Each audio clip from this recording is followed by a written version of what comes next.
Якумин сафаре ки ягом рубл расход накардам.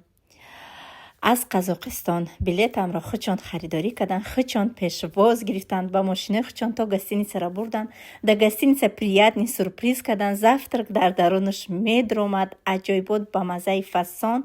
рӯзи якум бо лидерони бақуввати Қазоқистон Чембулак рафтем. 3 станция ки чихеле ки дар навор дидед, аҷоибот фасон. баъди вай аз шоти хучон ресторан бурданд.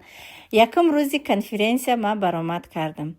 1.5 соат дар рӯи саҳна историяи успех дар бораи худам, методҳои корим гап задам. баъди вай бо торти закасное карданд ки биридем. дуюм рӯзи конференсия рӯзи поздравлениyaи лидерони нави Қазоқистон буд.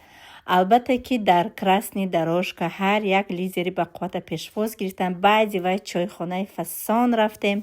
чорум рӯз бо мара хучон гисел карданд то аэропорт.